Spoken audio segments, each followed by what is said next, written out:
तो इस तरीके से हमारे बेटा टोटल ये बेसिक स्ट्रेंथ का क्वेश्चन सॉल्व होता है जब अमाइंस का था। और ये question NEET, JEE as well as जितने भी कॉम्पिटिटिव एग्जाम हुए हैं केमिस्ट्री के, वहां पर ये क्वेश्चन पूछे जा चुके हैं। तो बहुत इंपॉर्टेंट है। Basic strength comparison between primary, secondary, tertiary and ammonia.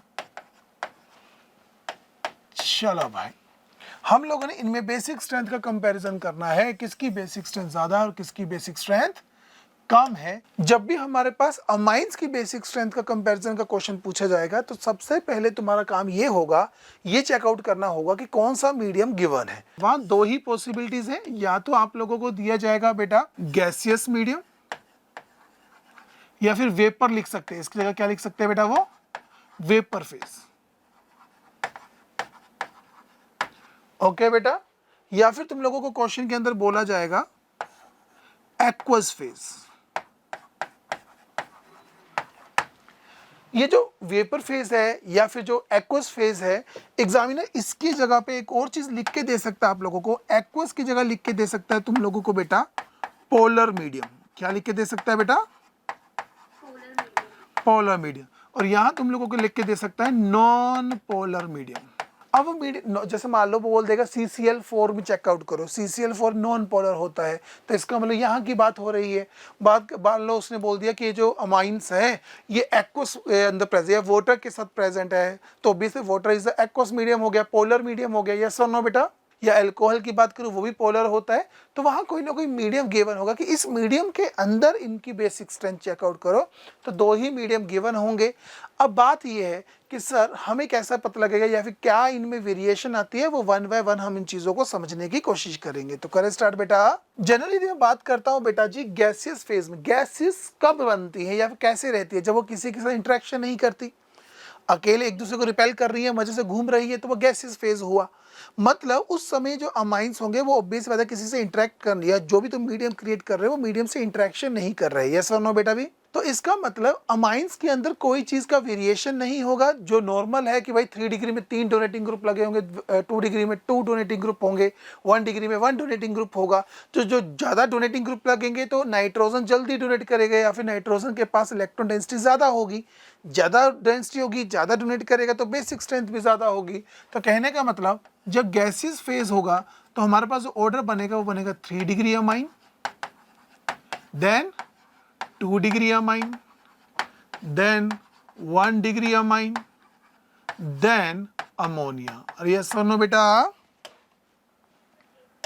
Yes, जब कोई वेरिएशन ही नहीं होगी तो ऑर्डर में कोई चेंज देखने को नहीं मिलेगा। लेकिन लेकिन लेकिन जैसे ही मैं लेके आऊंगा एक्वस फेज, एक्वस तो पोलर है।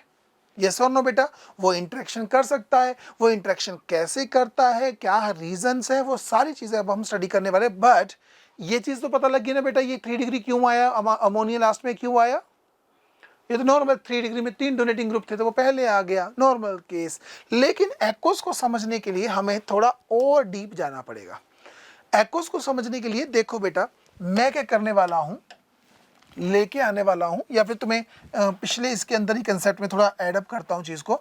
ये जो एक्वस फेज जब आता है हमारे पास बेटा, तो उस समय चीजें केवल का केवल, जैसे यहां पर किसके ऊपर डिपेंड की बेटा गैसियस फेज के अंदर? सिर्फ इंडक्टिव के ऊपर। अरे ऐसा ना बेटा, केवल किस पे डिपेंड की बेटा? इंडक्टिव इफेक्ट के ऊपर, कि भाई वहां कैसे ग्रुप लगे हैं उसके हिसाब से आंसर हो गया। लेकिन जब एक्वस फेज है तो उस समय चीजें सिर्फ इंडक्टिव पर डिपेंड नहीं करती, उस समय चीजें दो चीजों पर डिपेंड करती है, inductive as well as solvation. अब बात है सॉल्वेशन क्या होता है। वो देखो इंडक्टिव के बेस पे तो यहाँ भी आंसर सेम ही क्रिएट होगा कि सर इंडक्टिव के बेस पे 3 डिग्री वाला पहले आएगा, 2 डिग्री वाला उसके बाद, 1 डिग्री वाला उसके बाद, और लास्ट में अमोनिया आ जाएगा, या फिर NH लिख दो उसको। यस और नो बेटा? यस, उसमें तो कोई वेरिएशन नहीं आएगी। लेकिन सर सॉल्वेशन का क्या सीन है?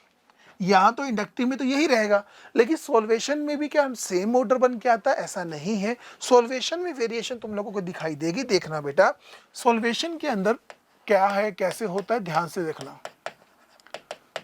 सॉल्वेशन को मैं दो मॉलिक्यूल्स से समझाना चाहूँगा। सबसे पहले लूँगा 1 डिग्री अमाइन, जहाँ मेरे पास RNH2 है, मैं इसमें भी प्रोटॉन डाल रहा हूँ। एक मेरे पास 3 डिग्री है, RNR' R', ठीक है बेटा। मैं इसमें भी क्या ऐड कर रहा हूँ बेटा, H पॉजिटिव। अब बेसिक बात है, इसके पास भी लोन पेयर है, इसके पास भी लोन पेयर है। बेसिक स्ट्रेंथ देख रहे हैं तो ये लोन पेयर तो अटैक करेंगे ही इसके ऊपर, यस और नो। जैसे अटैक होगा मेरे पास क्या इस वाले केस में क्या बनेगा, R आ गया, यस और नो बेटा। इधर है N H H H और यहाँ चार्ज आ गया पॉजिटिव। वही बात करता हूँ इधर, इधर क्या रहेगा, R N R' R', इधर H, यहाँ चार्ज आ गया पॉजिटिव, यस और नो बेटा। ओके ओके, अब है सारी कहानी, ध्यान से समझना बेटा। इन द फर्स्ट केस ऊपर, अब ये दोनों मैं ले रहा हूं, देखो हम ले रहे हैं एक्वस फेज में, मतलब वाटर वहां प्रेजेंट होगा। वाटर के अंदर होता क्या है बेटा, ये है वाटर मॉलिक्यूल, यहां पर ऑक्सीजन हाई इलेक्ट्रोनेगेटिव तो पार्शियल नेगेटिव और यहां पार्शियल पॉजिटिव चार्ज होते हैं, यस और नो बेटा। तो तुम लोग मुझे एक बात बताओ, ये जो पॉजिटिव पोल है या फिर नेगेटिव पोल, जो भी इस मॉलिक्यूल के जो दो पोल क्रिएट हुए हैं, वो इसमें इस नाइट्रोजन के पास कौन सा पोल ज्यादा नजदीक जाएगा, पॉजिटिव वाला या नेगेटिव वाला। अबे नेगेटिव, ऑपोजिट पोल अट्रैक्ट करते हैं, सेम तो रिपेल करते हैं ना। यस तो देखो बेटा, यहाँ क्या हो जाएगा, यहाँ आ गया ऑक्सीजन, यहाँ आ गया H, अपने नेगेटिव टर्मिनल को पास लेके आ रहा है ताकि वो क्या हो सके, इसको स्टेबलाइज कर सके, यस और नो बेटा। यहाँ आएगा, इधर भी आएगा कि चलो भाई जितना हम स्टेबल कर पाए उतना हम इसको स्टेबल करने की कोशिश करेंगे। देखो सब लगे पड़े हैं उसको स्टेबल करने के लिए, लेकिन साथ ही साथ यहाँ पर हाइड्रोजन बॉन्ड फॉर्मेशन भी कर रहे हैं ये वाटर मॉलिक्यूल, यस और नो बेटा। Yes, oxygen H, oxygen H। लेकिन इस केस में देखो, जैसे इस पॉजिटिव को वाटर मॉलिक्यूल स्टेबल करने आएगा अपने पार्शियल नेगेटिव टर्मिनल से, तो होता क्या है बेटा, ध्यान से देखो, ये जो R होते हैं, R ग्रुप क्या होते हैं बेटा, नॉन पोलर। क्या होते हैं बच्चों, ये नॉन पोलर। लेकिन वाटर मॉलिक्यूल क्या होता है बच्चों, पोलर। ऑपोजिट नेचर है तो ये अट्रैक्ट करेंगे, ये धक्का देगा इसको, ये क्या करेगा, इसको पुश करेगा, वाटर को नजदीक आने नहीं देगा। वाटर नजदीक नहीं आएगा तो इसको स्टेबलाइज नहीं कर पाएगा ऑपोजिट पोल से, जैसे यहां पे कर पा रहा था, यस और नो बेटा। दूसरी बात, यहां पर कितनी सारी हाइड्रोजन बॉन्डिंग, यहां पर कम फेवर करेगी, यस और नो बेटा। वहां 3 जगह, यहां केवल 1 जगह है। तो तुम मुझे बताओ, इस वाटर के आने से रियल में यहां तुम्हें लग तो रहा है कि हाँ सर, इस वाले केस के अंदर देखा जाए तो 3 डोनेटिंग ग्रुप लगे हुए हैं, यस और नो बेटा। यहां एक डोनेटिंग लगा है, लेकिन यहां पर भी जो वाटर है जिस मीडियम में रखा गया वो डायरेक्टली स्टेबल कर रहा है, हाइड्रोजन बॉन्ड फॉर्मेशन कर रहा है। तो मुझे एक बात बताओ, रियल में ऊपर वाला ज्यादा स्टेबल हुआ या नीचे वाला ज्यादा स्टेबल हुआ, ऊपर वाला ज्यादा स्टेबल हुआ, यस। तो इसका मतलब ये हुआ कि जैसे हम लोग ये करते थे ना कि भाई पिछले वाले केस के अंदर कि इंडक्टिव में तो ज्यादा डोनेटिंग वाला वही फेवर करेगा, लेकिन जब वहां पर सोल्वेशन फैक्टर आएगा, कौन सा फैक्टर आएगा बेटा, सोल्वेशन आएगा, तो सोल्वेशन में तो 1 डिग्री ज्यादा है as compare to 2 degree, as compare to 3 degree, yes और नो बच्चों। तो होता क्या है, ध्यान से सुनिएगा बेटा, अब हमारे पास एक ही मॉलिक्यूल में, मतलब है वही है, एक्वस मीडियम के अंदर इंडक्टिव के बेस पे 3 डिग्री सबसे ज्यादा, और यदि बात करें सॉल्वेशन में यहाँ 1 डिग्री सबसे ज्यादा। अब दिक्कत ये आई कि सर ये तो दोनों ऑर्डर ऑपोजिट जा रहे हैं, यस और नो। जब दोनों ऑर्डर ऑपोजिट जा रहे हैं, ऐसा कैसे हो सकता है, ये कैसे हो सकता है। तो याद रखना बेटा, ये जो ऑपोजिट दिखा रहे हैं तो इसका मतलब जो रियल ऑर्डर बनेगा वो इन दोनों का मिक्सचर बनेगा, यस और नो, जो दोनों को ही फेवर करेगा। तो याद रखना, एक्वस फेज के अंदर जो आपका प्रॉपर ऑर्डर बन के आता है वो बन के आता, ध्यान से सुनना बेटा जी, वो बन के आता है सबसे पहले 2 degree, then 1 degree, then 3 degree, then ammonia. This is the actual order of basic strength in aqueous or polar medium, मतलब गैसेस में तो यही था, लेकिन जब वाटर साथ में प्रेजेंट है या फिर पोलर सॉल्वेंट वहां प्रेजेंट है तो उस समय ऑर्डर क्या बनेगा, 2 degree, 1 degree, 3 degree, then ammonia. Is it clear? Good. तो ये चीज आपके दिमाग में होनी चाहिए कि जब भी प्राइमरी सेकेंड टर्शियरी अमाइन के बेसिक स्ट्रेंथ का क्वेश्चन आएगा उस समय तुम्हें मीडियम जरूर देखना है, कौन सा मीडियम दिया, गैसियस है या एक्वस है या पोलर है या नॉन पोलर है। ये गैसियस या नॉन पोलर तब तो normal order 3 degree, 2 degree, 1 degree ammonia. लेकिन जब आपके पास एक्वस फेज होगा तो उस समय तुम्हें स्पेशली ध्यान रखना है कि भाई वहां जो ऑर्डर बन के आता है वो 2 degree, 1 degree, 3 degree and then ammonia होता है। इज इट क्लियर बेटा? ओके अच्छा, अब सुनिए कि सर ये जो ऑर्डर बन गया, आपने बोला 1 degree, 2 degree, 3 degree. Sir 1 degree में तो मिथाइल अमाइन भी हो सकता है, इथाइल अमाइन भी हो सकता है, यस और नो? अब सर क्या मिथाइल की जगह में इथाइल लगाऊंगा तब भी यही ऑर्डर बनेगा? ये ऑर्डर किस चीज के लिए है? तो ध्यान रखना बेटा, ये ऑर्डर तब है when R is methyl group. कौन सा है बच्चों आर बेटा? यस ये तब फॉलो करना जब आर इज मिथाइल ग्रुप। अब तुम्हारा दिमाग कह रहा होगा कि ठीक है सर मान लिया, लेकिन यदि आर मिथाइल की बजाय इथाइल हो जाए, क्या हो जाए बच्चों? इथाइल हो जाए तो क्या ऑर्डर सेम होगा? नहीं बेटा, जब if R is equal to ethyl मतलब C2H5, उस समय याद रखना तो बेसिक स्ट्रेंथ का जो ऑर्डर बनता है वो इन दोनों में इंटरचेंज हो जाता है।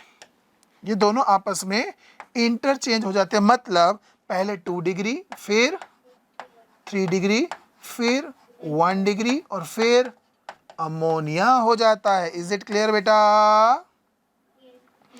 यस। अब आप बात बोलोगे कि सर क्या गैसेस फेज में भी वेरी होगा जब मिथाइल की जगह इथाइल? नहीं, वहां तो क्योंकि इंडक्टिव ही लगेगा तो ऑब्वियस 3 डिग्री में ज्यादा डोनेटिंग नेचर होगा तो वो तो नॉर्मल सेम ही रहेगा क्योंकि वो केवल इंडक्टिव पे डिपेंड करता है। यहाँ सोल्वेशन फैक्टर भी आ जाता है। इसीलिए याद रखना जब भी तुम्हारे पास एक्वस या पोलर मीडियम दिया गया है तो तुम्हें चेक जरूर करना है कि आर ग्रुप क्या है, मिथाइल है या फिर इथाइल है। यदि वहां पर मिथाइल है तो जो ऑर्डर बनेगा आपका वो बनेगा 2, 1, 3 अमोनिया, और यदि हमारे पास बेटा इथाइल दिया गया तो 1 और 3 को इंटरचेंज कर दीजिए और आपके पास जो ऑर्डर बनेगा वो बनेगा 2 degree, 3 degree, 1 degree and then ammonia. Is it clear? Good. ये दोनों ऑर्डर तो हमारे दिमाग में चले गए, लेकिन अब बात ये आती है कि सर क्या एग्जामिनर हमेशा हमें मीडियम गिवन करेगा? नहीं।